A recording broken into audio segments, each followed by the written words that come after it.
Welcome to her Fireside Stories.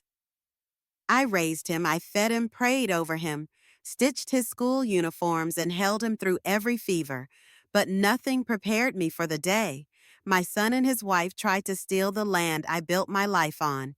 They called it helping, said I was too old to manage the farm, too tired to see the bigger picture. But I saw it clearly. This wasn't love. It was betrayal dressed in polite concern. I'm a mother, a widow. I've buried a husband, a son, and more dreams than I care to count. But I will not bury my legacy, not without a fight. So when they came after the inheritance, spinning lies and legal threats, they didn't expect I had one final card to play. This is my story, a mother's revenge wrapped in silence, a tale of family betrayal, and the woman they should never have underestimated settle in. You're about to hear how I took back everything they tried to take from me, and why blood isn't always thicker than resolve. I never imagined my own family could turn on me like a pack of wolves. But the day my daughter-in-law demanded that I sell my beloved farm, I realized I was in the fight of my life. Yes, you read that correctly. My very own son's wife marched onto my porch hair in a sleek modern bob that belonged more on a city runway than out here in rural Tennessee, and declared I had to hand over the land that had been in my family for generations. The sheer audacity left me breathless. My name is Marjorie Wilcox, and at 61, I've learned to greet each morning by tying my long silver hair into a practical bun that won't get caught in barn doors. I'm no stranger to back-breaking work, milking cows, mending fences, raising 3 sons, and burying my dear husband under the old oak by the pond. Yet nothing prepared me for the blow delivered by my middle son's wife Abigail that hot summer afternoon. I'd come home from the feed store with a truck bed full of supplies, wearing my usual overalls and dusty boots, expecting a quiet evening. Instead, I found Abigail a woman half my age, with freshly manicured nails and a prim blouse pacing the porch as though she'd already claimed it for herself. The tension in her stance was clear, though her lips curled up in a sweet smile that never reached her eyes. She got straight to the point. We need the money, and it's time you do the right thing, Marjorie. Do the right thing, as if I hadn't done right by my family every single day of my life. Behind her, my son Leon hovered with a guilty expression, his close-cropped haircut revealing every anxious twitch. He'd always been the peacemaker of the family, but now he seemed torn between loyalty to his wife and shame for what they were trying to pull. I remember thinking, this can't be happening. In that single moment, the ground felt as though it shifted under me, as if the foundation of all I loved was cracking right before my eyes. My hands, strong from years of labor, trembled on the keys. I still clutched. The decision I would make next, and the secrets about to be exposed, would change the shape of our family forever. Years ago, when my husband Jeremiah and I first moved onto the land, neither of us had much more than ambition and calloused hands. We spent early mornings corralling stubborn cows and long afternoons in the fields meticulously tending to soybeans, corn, and vegetables that we sold at the local market. Over time, we carved out a life that felt as enduring as the thick oak beams supporting our barn. My hair was darker then, tied back in the same no-nonsense bun I wear today. Though the lines around my eyes were fewer, Jeremiah had wavy brown hair that he usually slicked back beneath a baseball cap. He was the visionary, always talking about how we'd pass the farm on to our children and one day watch them plant seeds of their own. We raised 3 sons on those acres, Raphael the oldest and always the dreamer, Leon our middle boy with a kind heart and a head for numbers, and Travis our youngest, who loved tinkering with the tractors almost as much as he loved music. Raphael had a daughter, Ava, a sweet girl now in her 20s, who inherited his gentle spirit and my love for the soil. She often wore her hair in a single French braid, more suited for garden work than going out on the town. Tragically, Raphael passed away in a car accident when Ava was just a child. Losing him was a blow none of us truly recovered from, though we did our best to move forward in his memory. I cherished my sons, every one of them, and for the longest time, we all worked together to keep the farm thriving. That changed when Leon married Abigail. At first, she appeared eager to learn about the land, but quickly grew bored. She was from a wealthier background with a father who made his fortune in property development. Her bobbed hair and manicured nails never quite fit our muddy fields and vegetable patches. For a while, I tried to bridge the gap by inviting her to family canning sessions or orchard harvests. She'd usually show up in pristine designer outfits that signaled to everyone that she considered our way of life beneath her. Still, I tried to keep the peace partly for Leon and partly because I believed in time. She'd appreciate what we had. Leon and Abigail's relationship rapidly turned into a narrative of ambitious business plans and quiet half-truths. Whenever they visited, Abigail would toss out questions like, "Have you ever thought about how much this land is worth?" Or wouldn't you prefer a modern condo in Nashville? Her suggestions were always veiled in concern for my well-being, implying that I was getting too old to handle the upkeep. I'd smile politely, deflecting her remarks with a gentle, "I'm perfectly capable," or "This farm is my life." Deep down, I felt the tremors of something ominous. I knew a storm was brewing, one that threatened to uproot decades of sweat and dreams. The real shift began last year when Travis, a software developer in Memphis, called to say he'd heard rumors. Apparently, Abigail had been telling extended family that I was becoming forgetful. She claimed I'd left the barn door open at night, or that I mixed up feed schedules, a small detail she magnified into evidence that I couldn't manage alone. None of it was true. In fact, the only time my routine slipped was the week I caught a nasty flu, and even then, I managed to check on the livestock. It wasn't just the rumors about my supposed forgetfulness. Abigail started suggesting my late husband's sister Bernadette and my brother Winston should intervene. Bernadette, who still styled her graying hair in a neat chignon, phoned me multiple times, her voice thick with concern. "Maybe you should think about letting go of the farm, Marjorie," she said gently. "You've worked hard all your life. It might be time for retirement." Winston, who wore his silver hair cropped short since his days in the Air Force, would mutter that nobody's getting any younger and talk about me moving into a retirement village in town. I realized Abigail had been orchestrating a full-blown campaign against me. Yet the final straw came one Tuesday morning when I received a terse text message from Leon. "Mom, family meeting at our place tonight at 7:00 p.m. Important." I felt a knot form in my stomach. Family meetings never ended well, especially when orchestrated by someone who saw me as the only barrier to a lucrative property sale. Skepticism weighed heavily on me as I drove to Leon and Abigail's suburban home that evening. I recalled how in earlier years family gatherings took place in my cozy living room with the smell of apple pie drifting from the kitchen and Jeremiah's laughter echoing through the walls. Now, stepping onto Leon's tidy lawn, I felt like an intruder. The formal setting did nothing to calm my nerves. Abigail had texted me an dress-coded reminder earlier, as if to ensure I didn't forget. The subtext was clear: she was running this show. Inside, the atmosphere resembled a courtroom more than a family living room. Bernadette and Winston stood near the fireplace, shifting uneasily. Travis leaned against a wall, arms crossed, looking torn. In the center of it all was Abigail, perched on an armchair, like a queen on her throne, that sharp bob framing her features in a way that made her seem even more intimidating. My granddaughter Ava wasn't there. Abigail hadn't invited her, likely on purpose. Leon greeted me with a weak hug, his short cropped hair revealing a sheen of nervous sweat on his forehead. "Mom, I'm glad you could make it," he mumbled, unable to meet my eye. Abigail wasted no time. "Marjorie," she said, adopting a faux concern that made my skin crawl, "we're here to talk about the farm. We're worried about you. Maintaining that property all alone can't be easy." My knuckles tightened around the strap of my purse. Her condescending tone set my teeth on edge. I've managed for years, I said, fighting to keep my voice steady. Why this sudden worry? Abigail barely blinked. We think it's best for everyone if you sell. Think about it.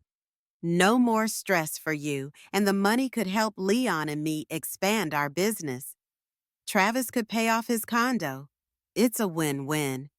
Across the room, Bernadette and Winston nodded uncomfortably as though they'd been coached. For a fleeting moment, Travis caught my gaze, silently apologizing. I could see he was torn, not fully on board with this ambush. Yet he didn't speak up. My heart pounded. So this was it, the moment where I was expected to sign away my legacy. The land Jeremiah and I had fought so hard to keep. I refused to bow down without a fight. I clenched my jaw, recalling every sacrifice that had brought us to this point. The farm wasn't just dirt and timber. It was my heart, my sweat, and the resting place of my beloved husband. Let me be absolutely clear. I said, fixing my eyes on each one of them. I will never sell that land. Not to you, not to developers, not to anyone. A hush fell. Abigail's jaw tightened, but she kept up her performance. She glanced at Leon, who shuffled forward, clearing his throat. Mom, you're 61. You don't have to keep living such a physically demanding life. We're worried about your health. His words dripped with an odd mix of genuine concern and manipulation. Abigail chimed in again. This is about family, Marjorie. It's selfish to hold on to a property that could help everyone else achieve their dreams. The word selfish sliced through me like a scythe. After dedicating decades to raising 3 sons and working the farm alongside Jeremiah, being labeled selfish was almost too much to bear. I looked around, taking in the faces of my siblings. Bernadette and Winston both subdued. Travis stared at the floor as if hoping the tile might swallow him. My anger flared, but I forced myself to stay poised. You're calling me selfish. I've poured every ounce of my energy into that farm and this family. If anyone's selfish, it's whoever is orchestrating this little tribunal. Abigail arched an eyebrow. We're all on the same page here, aren't we? She looked at Bernadette and Winston, who nodded then at Travis. He swallowed and mumbled something about thinking of the bigger picture. I recognized the family fault lines forming. The tension had existed for months, probably even years, and now it was all converging in this living room. A swell of grief tore through me. Jeremiah would have known what to say. He had a knack for disarming conflict with a kind word or a gentle joke, but he wasn't here to lean on.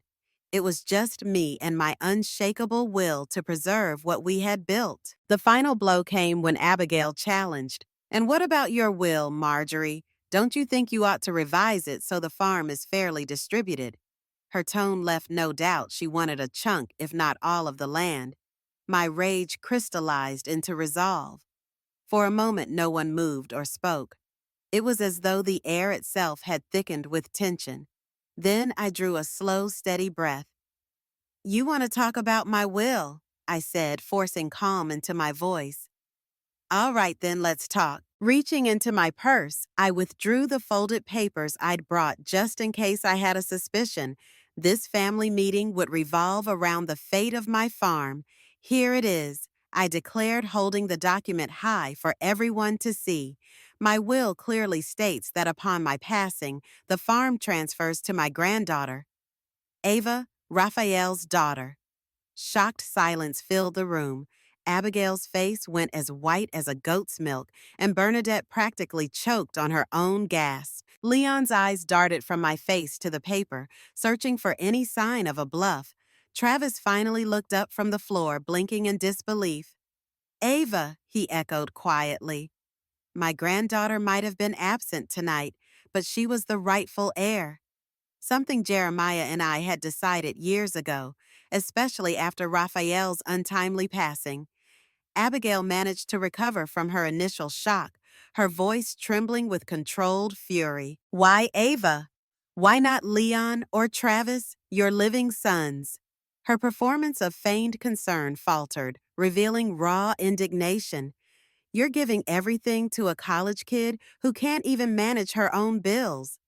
I slid the papers back into my purse. Ava works in her university's agricultural program. She loves the land. She grew up with the same devotion her father once had. And more importantly, she respects it. My eyes flicked to Leon. Unlike some people here, she's never approached me about selling a single square foot. There it was, the final mic drop. I was done explaining myself. Abigail spat out. This isn't over before storming out the front door. Bernadette and Winston shuffled behind her. Clearly rattled Travis offered a weak apology for not speaking up, then followed them. Leon stayed behind a minute longer, eyes pleading with me for some kind of reconciliation, but I had none to offer in that moment. The heartbreak of this betrayal overshadowed any urge to comfort him. This wasn't just about dollars and cents. It was a raw, painful break in the bonds of our family. If you're enjoying this gripping tale, make sure to subscribe to my channel for more stories that dive deep into family drama and personal triumphs. I left that suburban house feeling like a leaf caught in a whirlwind, tossed around battered but somehow still intact. By the time I reached my truck, my hands shook on the steering wheel. The realization that my own family had tried to corner me lit a spark of both rage and heartbreak. How had it come to this? Where was the love we once shared when Jeremiah would play his guitar by the barn and the boys, Leon included, would run barefoot across the grass to catch fireflies at dusk? The long drive home was a blur. I pulled up to my farmhouse near midnight, its weathered boards illuminated by the porch light.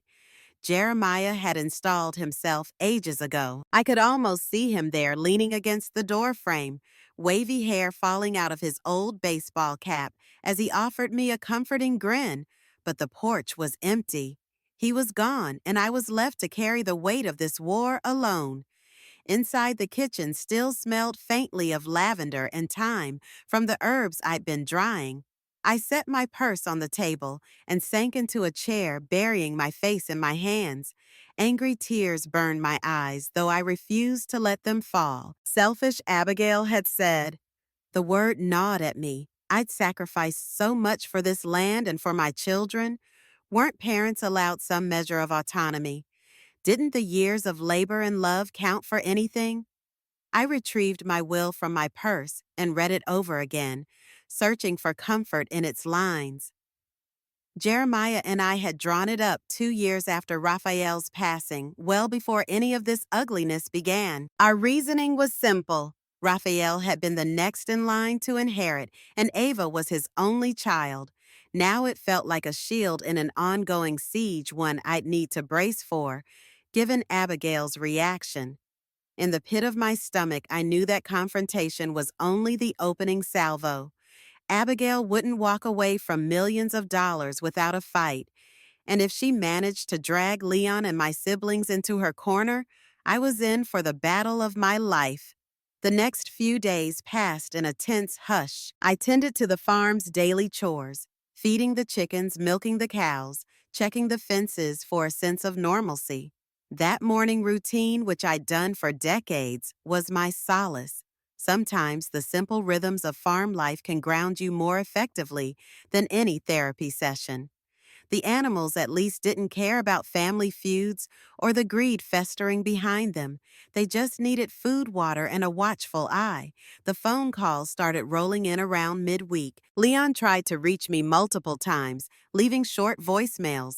Mom, call me back, or we really need to talk. Travis's texts were polite but vague, checking. If I was okay, Bernadette and Winston also made attempts, mostly half-hearted stabs, at resolving things peacefully. None of them admitted they'd been part of a plot to strong-arm me. None of them realized how deeply it had wounded me. The call that surprised me the most came from Ava herself. She spoke in hushed tones, presumably from her dorm room. Grandma Marjorie, Uncle Leon called me asking weird questions about your mental health. He was prying like he wanted me to confirm you're, unfit. I swear I never said anything like that. My heart sank. So this was their tactic. Paint me as some frail old woman who couldn't manage. They'd weaponize concern to claim I was incompetent to handle my own affairs. At that moment, I realized how cunning Abigail could be. This entire push likely came from her with Leon acting as the messenger. "Don't worry, sweetheart, I'm fine," I reassured Ava. "They're just playing dirty." Ava's voice cracked. "I don't understand why they're doing this. The farm is everything to you. It's your life. Why would they want to take that away?" I steadied my breath, trying to keep calm for her sake. "Because they see dollar signs, Ava. But I won't let them succeed." She offered to drive down over the weekend, but I told her to stay focused on her studies. No sense dragging her into the mud more than necessary. Yet I appreciated her fierce loyalty. If it came down to it, she'd be the first one beside me, pitchfork in hand. Despite trying to shield Ava from the mess part of me, itched to have her here. She was, after all, the rightful heir and the only person who seemed to share my connection to the farm. Her hair, woven into a practical French braid, symbolized how grounded she was in our rural roots. Even while attending college, Ava had spent every childhood summer exploring the acres, learning about crops, caring for animals. She was so like her father, Raphael. Losing him cut me deeper than any wound I'd ever known. And maybe that's why I clung to the idea of passing everything on to Ava. She was his living legacy, his spirit in a fresh young body. Still, the weight of the family drama pressed down on me each night, making it hard to sleep. I wondered if Jeremiah's spirit lingered here, gazing down at the fields we once tended. Hand in hand, I'd often sit on the porch after dusk alone, with my memories trying to piece together how we'd gone from a close-knit family to plotting behind each other's backs. It all crystallized the following Saturday when Bernadette drove up, her neat chignon hairdo bobbing in the breeze as she stepped out of her sedan. She held a casserole dish, a pathetic bribe for my compliance. "No doubt, Marjorie," she began, shifting nervously on the porch steps. "I just want you to know, I wasn't fully aware of Abigail's plans. I only agreed to come to that meeting because Leon said it was urgent." She spoke fast, as though she feared losing her train of thought. "I don't want to fight. Neither does Winston, but we also worry that you're making decisions out of grief. You've been alone on this farm since Jeremiah passed." I stared at her for a moment, considering whether to blow up or to keep the peace. If Bernadette had truly been ignorant, then maybe I should cut her some slack. But she was also a grown woman who made her own choices.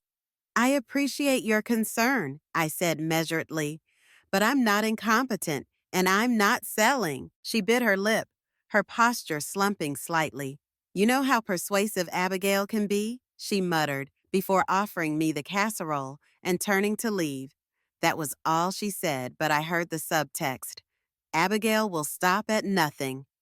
My mind spun with growing unease. Abigail was persuasive, all right. She'd spun a web that began with casual remarks about my old age and escalated into the suggestion that I might not be fit to decide my own affairs. The idea of them taking me to court trying to prove I was mentally unsound sent chills down my spine. I was far from feeble-minded. I could still fix a tractor tire walk, 5 miles of fence line in a single morning, and balance my financial ledgers just fine. But courts sometimes favor younger relatives, especially if they can produce any so-called evidence of decline. That night, I dug out every document that proved my clarity and competence. Property deeds, mortgage payoffs, bank statements, medical checkups, you name it. Jeremiah was always meticulous about record keeping, and I'd adopted that habit after he passed. I placed the paperwork in a sturdy lockbox in the study, the same place I kept the shotgun. Jeremiah had taught me to use for coyotes. There was no telling what extreme someone desperate enough might go to. Images flashed through my mind of burglaries staged to retrieve documents I refused to be caught off guard. I also considered hiring an attorney to formalize a defense strategy. But part of me still hoped Leon would come to his senses and rein in Abigail. My middle son had always been a gentle child, quiet, anxious to please. But after marrying Abigail, he seemed unable to stand up to her. Was it love that made him blind, or did he truly agree with her? Either way, the next moves he made would determine whether this rift could be mended or not. Late that evening, as I was turning off the porch light, headlights swept across the farmhouse yard. My heart lurched, wondering if someone was about to stage an ambush. I grabbed the shotgun from its case, heart pounding but calmed when I saw Travis's truck. He stepped out, hair a messy side part, as always wearing a weary expression. "Mom," he called softly from the yard. "Can I come in?" Relief warred with caution, I nodded. Stepping aside to let my youngest son into the house, Travis lingered near the doorway, his eyes scanning the kitchen as though expecting an argument to leap out from behind the curtains. He'd always been the most straightforward of my sons, never one for drama or hidden agendas. He wore his hair short but casually parted a style that reflected his laid-back nature. "I heard about the meeting," he said, a note of apology in his tone. "I'm sorry, Mom. I didn't know it would turn into such a confrontation. Leon just said he wanted us all to talk." My relief was immediate.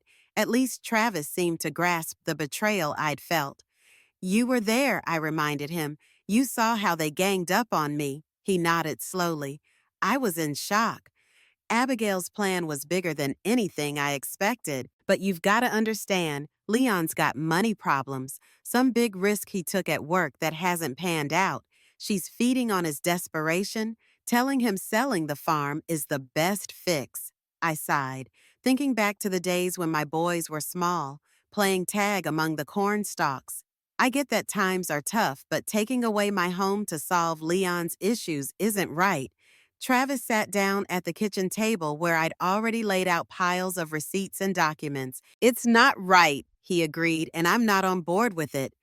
Relief flooded me. At least I had one ally among my children. "Have you talked to Ava?" I asked, remembering her frantic call. Travis nodded. "Yeah, she's worried too. Uncle Leon was grilling her about your mental state. She refused to give him any ammo." I pressed my lips together. That poor girl. She never asked to be the center of this fiasco. He hesitated, then slid a folded piece of paper across the table. "I brought this. Don't freak out. But it's a note from someone. Let's just call him a friend of mine who's heard rumors that that Abigail has gambling debts." My eyebrows shot up. "Gambling," I repeated, both stunned and oddly relieved to see a puzzle piece falling into place. If Abigail was deep in debt, it explained why she was so determined to get her hands on the farm's value. Travis nodded. "Look, I'm not one to gossip, but a buddy of mine works security at a casino outside Nashville. He says Abigail's visited more than a dozen times in the last few months.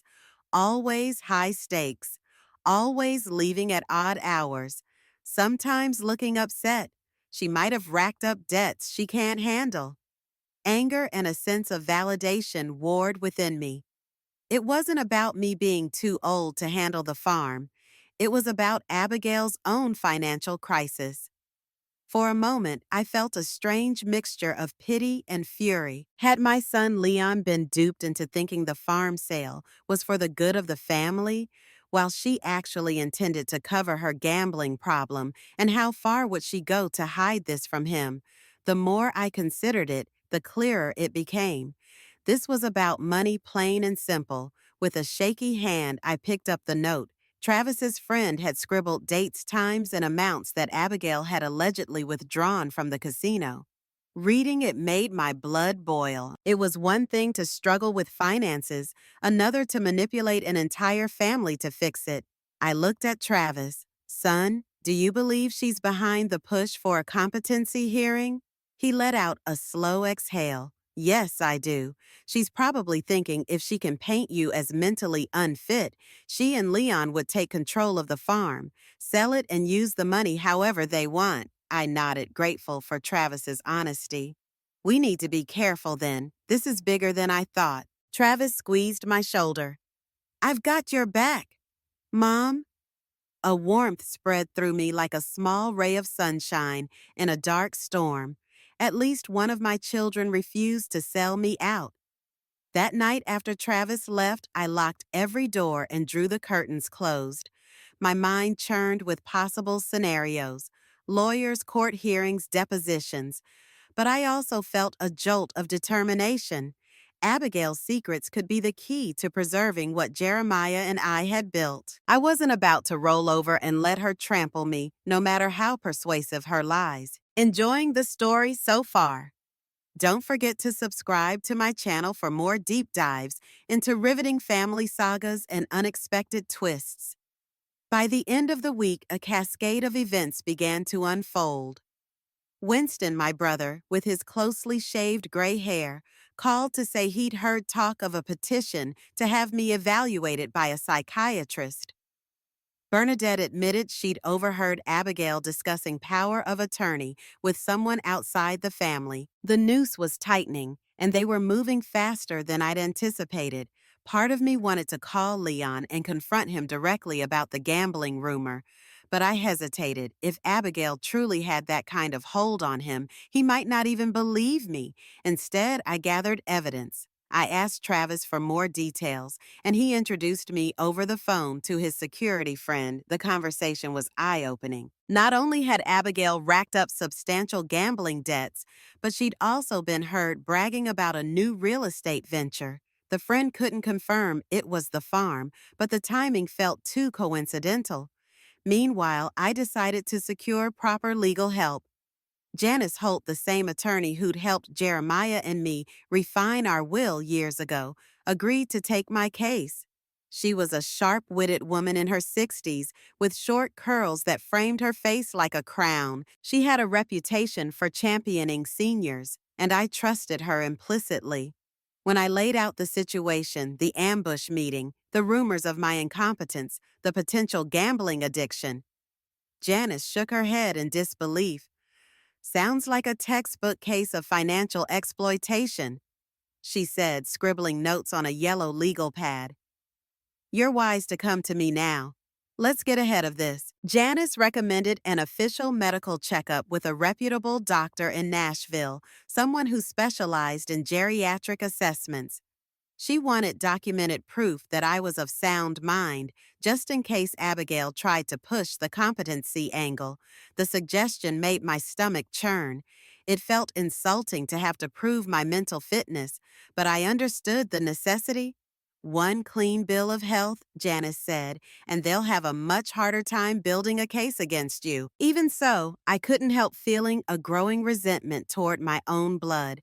All these years, I'd supported Leon's choices, paid for part of his education, and helped him during rough patches, and now he was letting his wife drag me through legal mud for the sake of her personal gain.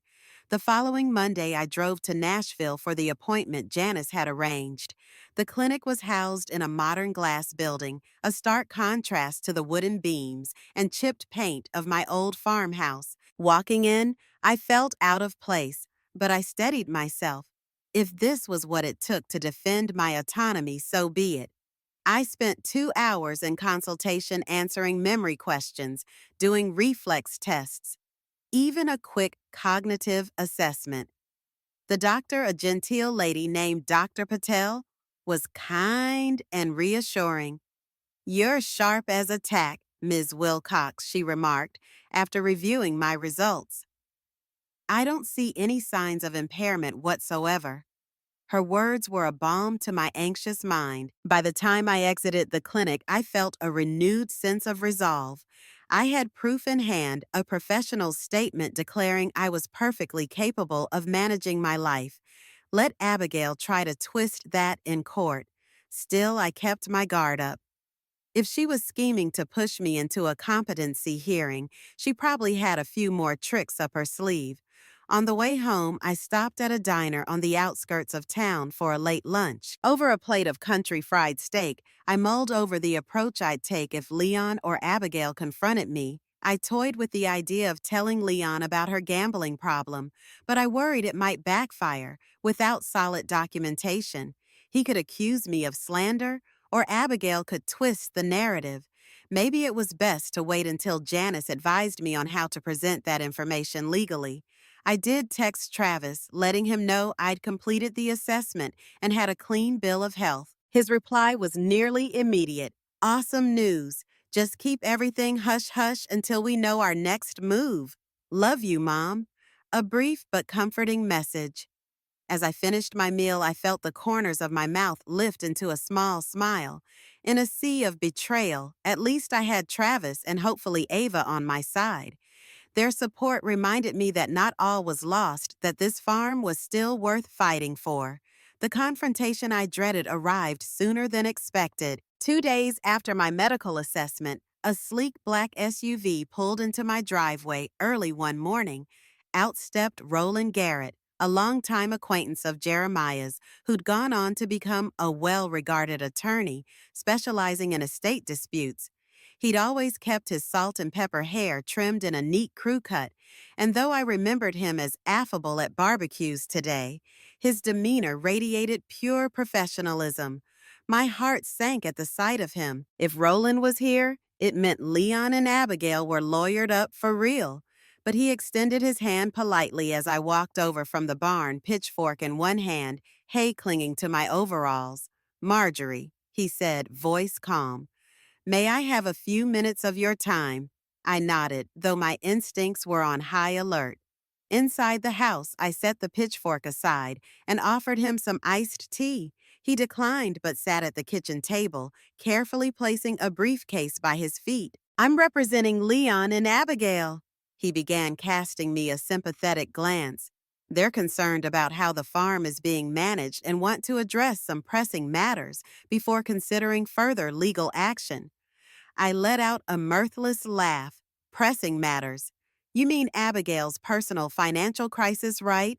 His composure faltered. "I'm not at liberty to discuss my client's finances," he said pointedly. "I'm here to propose a mediation session to talk things through before lawsuits fly. Leon has mentioned you might be open to a compromise if it benefits the family as a whole." Compromise. The very word left a bitter taste in my mouth. If compromise meant selling even a fraction of my land to bail out Abigail's gambling, no thank you. But I played it cool. "I appreciate the concern," I said evenly, "but the farm isn't for sale, nor do I need anyone's help managing it. I've got financial records, a certified letter of mental fitness, and legal ownership documents to prove I'm fully capable." Roland nodded, fingers tapping on his briefcase. "Still, we'd prefer a peaceful resolution. Leon doesn't want a permanent rift in the family." A flicker of sadness tugged at my heart. I didn't want that either, but if the price of keeping the peace was to relinquish my life's work, then no, absolutely not. After Roland left, a strange sense of calm washed over me. I'd stared down the barrel of a legal threat and hadn't flinched. It felt good to stand my ground, but I also knew this was likely just the beginning. Legal maneuvers often come in waves. I expected a formal letter or perhaps a court summons next. If mediation failed, no matter how strong my resolve, the idea of a drawn-out lawsuit weighed heavily on my mind. That evening, as I closed the barn for the night, I spotted a distant car winding up the gravel road. My senses bristled another visitor. But as the vehicle drew near, I recognized Ava behind the wheel of her modest sedan. Relief and joy bubbled in me. I hadn't seen my granddaughter in months, and despite my earlier attempts to keep her away from the drama, I couldn't deny how glad I was to see her. She parked and hopped out wearing jeans and a plaid shirt, her chestnut hair braided neatly over one shoulder. Even from a distance, I caught a glimpse of that determined set in her jaw, a trait she definitely inherited from Raphael. I hurried to greet her, wrapping her in a tight hug before she could even speak. "Grandma," she said, returning my embrace just as fiercely. "I had to come. Uncle Leon's been blowing up my phone, telling me not to get involved. That's when I knew I had to see you." Her voice trembled with concern. "Is it true they're trying to force you to sell?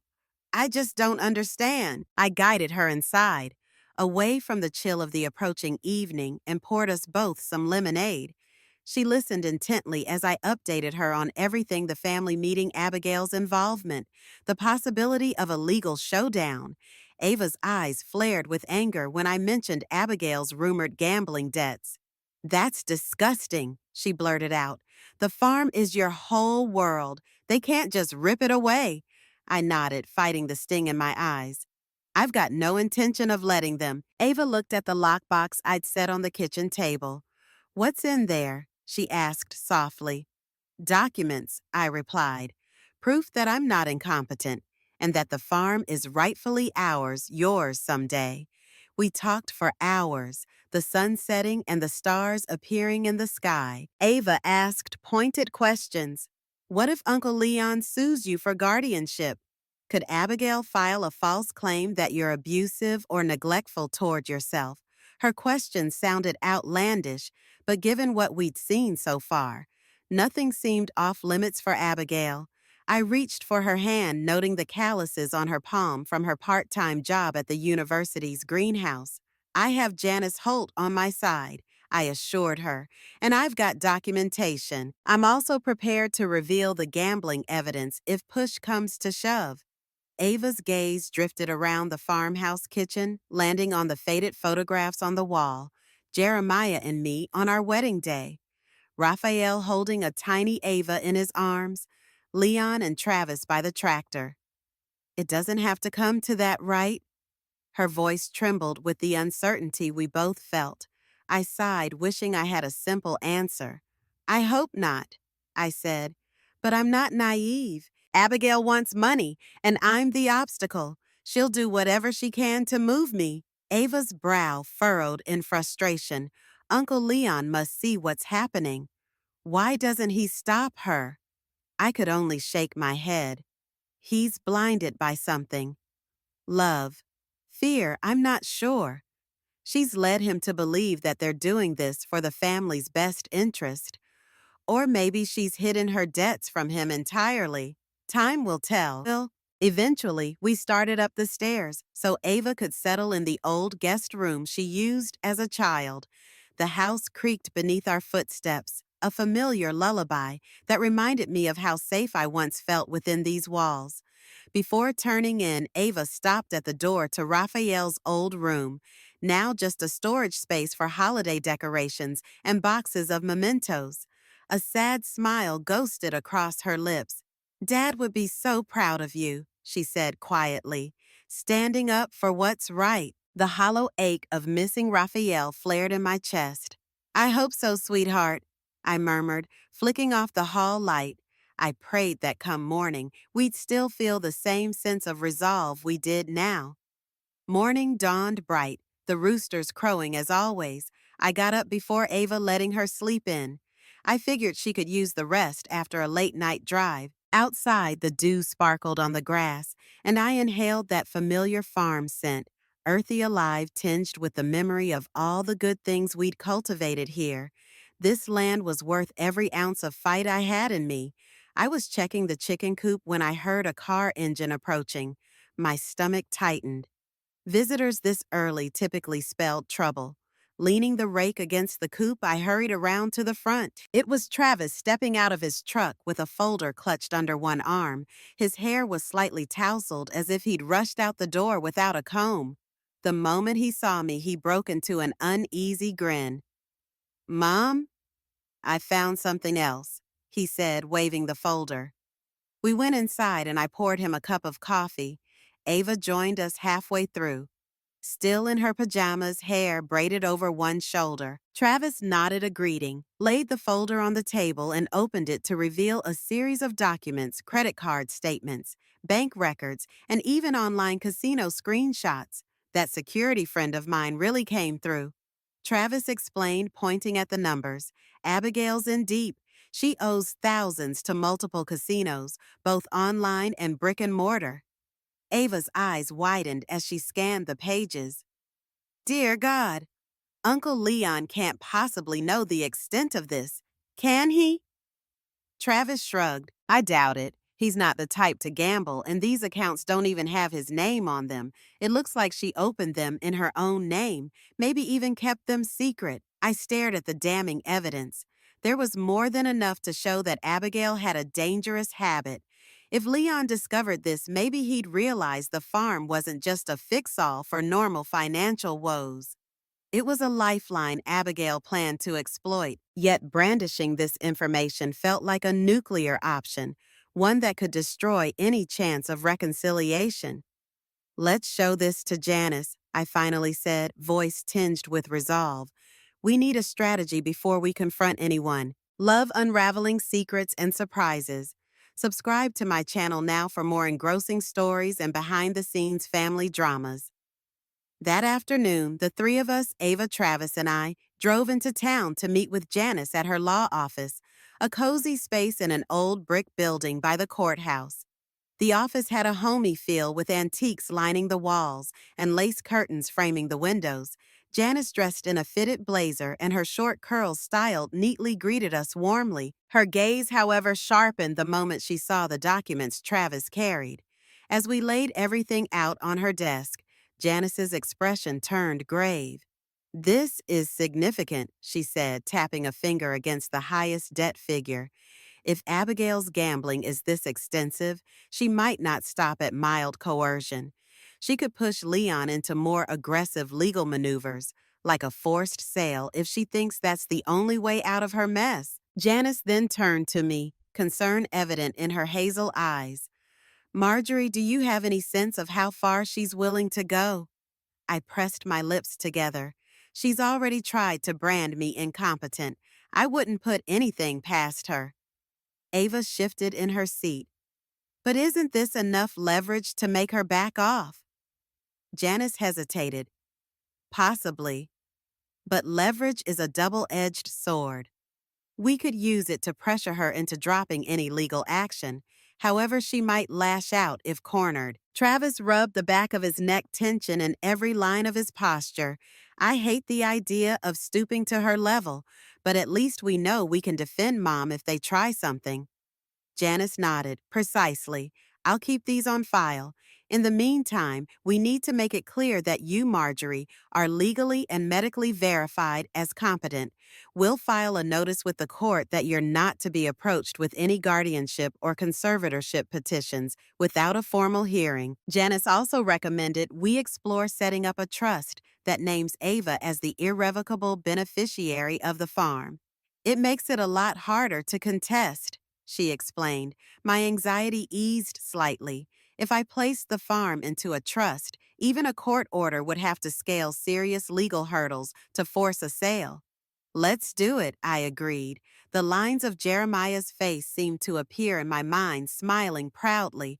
I felt like I was honoring our vows to protect the land, no matter the cost. By the time we returned to the farm, dusk was creeping over the horizon. We parked near the barn, the sky painted with streaks of orange and pink, and an odd sense of hope fluttered in my chest. Maybe, just maybe, the trust and the evidence of Abigail's debts could ward off their next move. But as we stepped onto the porch, I spotted a figure sitting on the bench, a man with short cropped hair wringing his hands. "Leon?" Ava paused, uncertain, but I pressed forward. "What are you doing here?" I asked, trying to keep the hostility out of my voice. Leon stood, shoulders hunched in guilt. His eyes flicked between me, Ava, and Travis. I needed to talk to you," he stammered. "Alone if possible." Ava bristled. "Maybe you should say what you need to say in front of all of us." Leon hesitated, then shook his head. "It's about Abigail," he muttered, voice strained. "Mom, please." I glanced at Ava and Travis, who both nodded their understanding. They went inside, leaving me on the porch with Leon. The air felt charged like a silent storm about to break. "We filed a motion to have you evaluated," he began, eyes downcast. "But I withdrew it this morning." My heart hammered. "Why?" He let out a ragged sigh. "Because I found out about Abigail's gambling debts, her second set of credit cards, everything I confronted her last night. She admitted most of it. She also said selling the farm was the quickest way out. She insisted it was best for everyone, but," his voice broke, "I can't do it, Mom. I can't trick you out of your home. I feel sick about all the lies. A swirl of emotions filled me: anger, relief, sadness. I perched on the porch railing, studying my son's face in the fading light. He looked older, more worn than he had just a few months ago. "What do you want from me?" I asked quietly. Leon rubbed his forehead, struggling to hold back tears. "I want you to forgive me," he whispered, "and I need your help.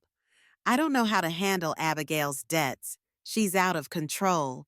My initial reaction was to recoil, to let him face the mess he'd helped create.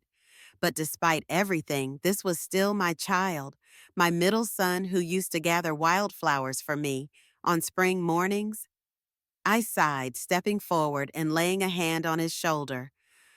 "Leon," I said, my voice trembling with the weight of our shared history, "I love you, but forgiveness doesn't erase consequences. You threatened to take my home. You can't just wave that away."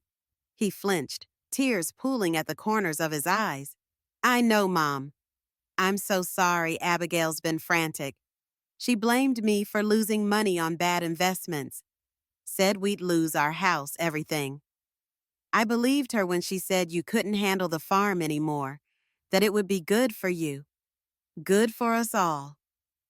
Then I found out the truth about her gambling, and it's all unraveling." I tightened my grip on his shoulder. "Have you told her you're done, that the farm isn't on the table?" Leon nodded, jaw set. "Yes." She flew into a rage, accused me of betrayal. She threatened to leave if I wouldn't stand by her plan. The heartbreak in his voice cut through me.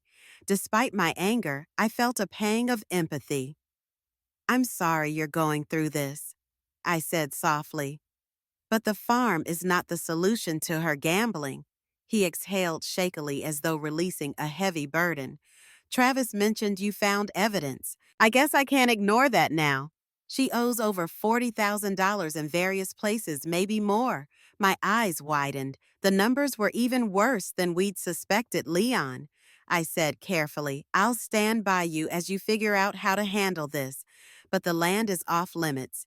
If that's a deal breaker for her, then you have some hard choices to make." He nodded, tears finally slipping free. We stood there, the porch light flickering in the twilight, locked in a silent embrace that felt both painful and relieving. This was a fragile truce. I knew that even if Leon fully backed down, Abigail might still take matters into her own hands. But for tonight at least, the air felt a bit less suffocating.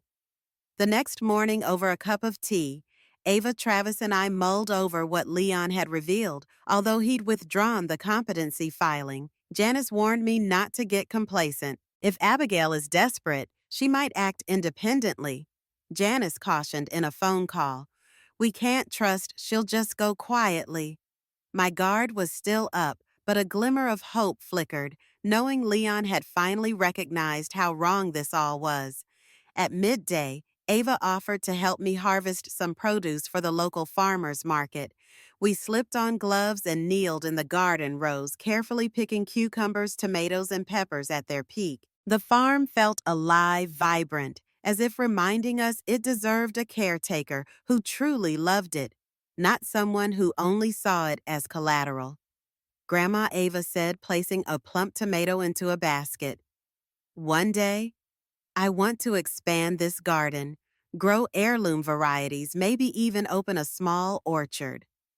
Her eyes shone with the same enthusiasm Raphael once had. My heart swelled with pride and ached in equal measure. "You will," I assured her. "It's all yours for the taking when the time's right." We were about to head inside when my phone buzzed. A text from Bernadette Abigail's gone to the city attorney. "She's angry." Leon withdrew the filing. "Be careful." My stomach twisted. Ava read the text over my shoulder. "City attorney?" she repeated. Eyebrows furrowed. "That sounds ominous," I nodded. "Could be. She's exploring another angle, maybe some code violation or a legal loophole. Anything to force a sale." The idea made me furious. Over the years, Jeremiah and I had kept this farm up to code meticulously. Yet that didn't mean she couldn't twist some minor infraction into a bigger issue. Travis chimed in a grim note in his voice. We should prepare for a visit from some county official or inspector. Abigail might try to raise concerns about the farm's safety or your living conditions. Anger flared inside me over my dead body.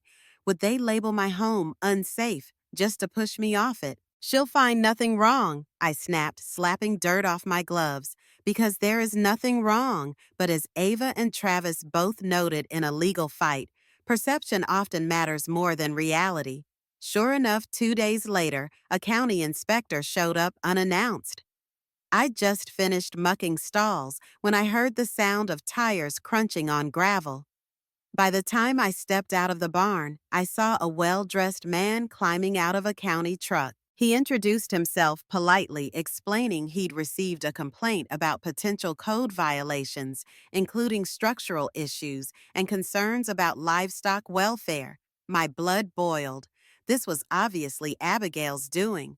I calmly showed the inspector around, pointing out the barn's sound beams, the well-maintained fencing, the properly stored feed.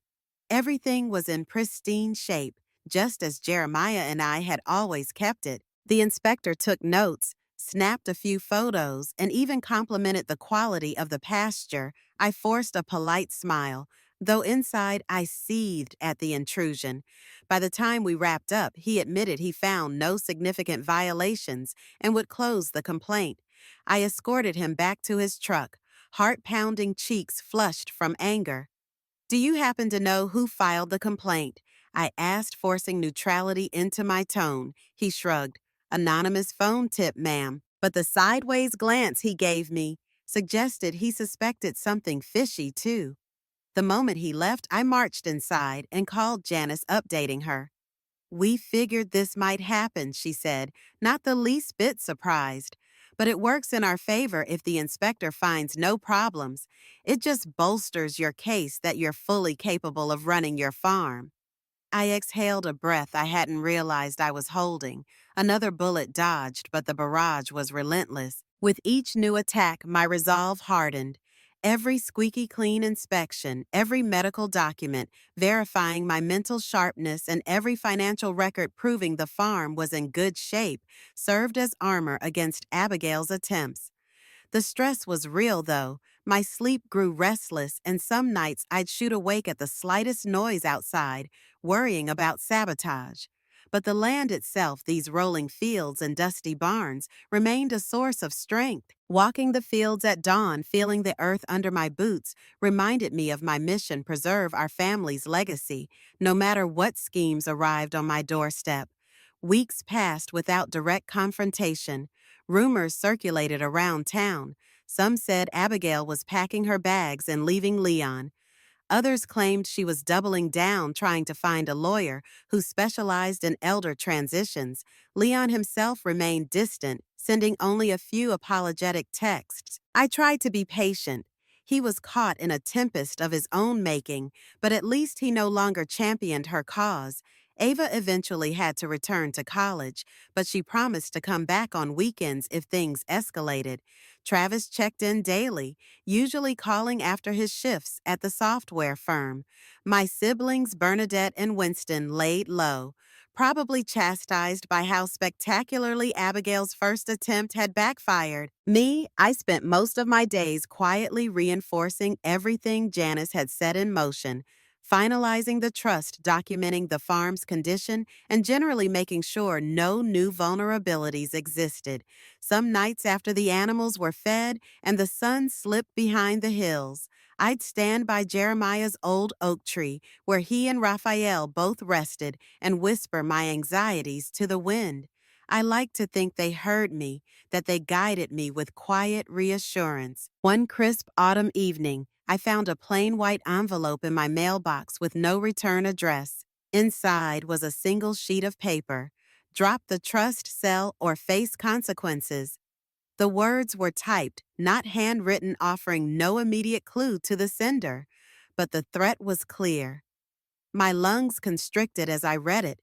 A lesser woman might have caved, but I felt an unexpected surge of anger chase out the fear. This was my land, my home. I'd be damned if I let bullies run me off. Without hesitation, I called Janice to report the threat, then informed Travis and Ava. They each reacted with outrage and worry. Janice instructed me to file a police report, though she doubted it would turn up much. This was intimidation, pure and simple, and I suspected Abigail's fingerprints all over it. Yet, as I stared out over the fields, the golden light of evening washing across the horizon, a steadfast calm settled in my core. If they thought a scare tactic would make me surrender, they didn't know me at all. If this saga has your heart pounding, subscribe to my channel for more real-life dramas, triumphs, and shocking showdowns you won't want to miss. The final showdown arrived on a Sunday afternoon, just when the autumn leaves had turned a fiery orange. I was collecting eggs from the chicken coop when a familiar truck rumbled up the drive. Leon's behind him was another car, a red sedan I'd never seen before. Out stepped Abigail, her stylish bob pinned back with expensive-looking clips. Wearing a tailored coat that clashed with the farm's rustic backdrop, a tall, stern-faced woman in a business suit emerged from the sedan's passenger side, briefcase in hand. Nerves coiled in my stomach. I could guess who the third person was, maybe a new lawyer or a mediator. My heart hammered, but I squared my shoulders and approached them. Leon hurried forward, looking miserable. "Mom," he began. I want to propose a deal." Abigail cut in, crossing her arms. Her voice was clipped, her eyes cold. The woman beside her introduced herself as Miss Derringer, an attorney specializing in property law. I stood firm, basket of eggs in one hand, refusing to flinch. "Speak your piece," I said. Abigail's lips pressed into a thin line. "I'm prepared to drop any further complaints about your mental fitness." I let out a short, humorless laugh. "You mean the baseless accusations you've been spreading?" She glared but continued. "If you agree to sell a portion of the land, just enough for Leon and me to pay off our debts and invest in a new business, you can keep the farmhouse and a decent plot. Everyone wins?" Leon shrank back, eyes fixed on the gravel. Ms. Derringer cleared her throat. "We believe this arrangement offers a fair compromise. Your legacy remains intact to some extent, while the younger generation can move forward financially." My anger boiled. They were still trying to spin it as if they were doing me a favor. I set the basket of eggs on a nearby table, taking a deep breath. "No," I said simply. Abigail's face flushed. "You're being ridiculous. You get to keep a chunk of the land. Why won't you just meet us halfway?" I met her glare with unflinching resolve. "Because I'm not selling an acre of the land Jeremiah and I poured our lives into, and certainly not to cover your gambling debts." The last words hung in the air, a thunderous accusation that left no room for denial. Abigail's eyes went wide, her carefully maintained composure fracturing. "You have no proof," she began, but Leon finally found his voice. "Stop it, Abby. I saw the credit card statements. I know everything." A strangled sound escaped her throat as Miss Derringer glanced between them. Clearly caught off guard, the tension was palpable enough to slice with a knife. I stepped forward, voice calm but resolute. "My attorney, Janice Holt, has a file documenting your debts, your casino visits, and your online gambling records. If you choose to push this further, we'll make it public record in court. But you need to understand something. This farm isn't just my property. It's my heritage, my late husband's blood and sweat, my children's upbringing, and my granddaughter's future. You can't carve it up to fix mistakes you refuse to own." Abigail's face twisted with anger and desperation. "Leon, do something," she hissed, but he merely shook his head. "I tried. I was wrong. I won't force Mom's hand anymore." Defeated, Abigail spun on her heel, nearly toppling in her designer heels on the uneven ground. She stormed back to the sedan, Miss Derringer awkwardly trailing behind. The last image I saw of her was a furious glare through the window as the car sped away, dust kicking up in its wake. Leon remained, tears brimming in his eyes. "Mom," he whispered, stepping closer. "I'm so sorry. I let it go too far." I swallowed, recalling the nights of lost sleep, the fear that my own flesh and blood had betrayed me. But I also remembered the boy who used to bring me daisies from the field. I nodded and pulled him into a tight embrace. "You were misguided," I murmured, "but I forgive you." We stood together in that warm autumn sun, the farmland stretching behind us like a living tapestry of memory and promise. In the distance, I saw Travis walking up from the orchard, a wave of reassurance crossing his face. At the top of the porch steps stood Ava, a gentle smile curving her lips, her braided hair catching the sun as she realized the threat had finally receded. In that moment, I felt the last remnants of tension melt away. The farm was safe. My voice, my autonomy, my dreams all preserved. And though wounds still lingered, I knew the land would heal us as it had always done. Tomorrow we'd rise with the sun and carry on proud stewards of the legacy Jeremiah and I had built with our own two hands.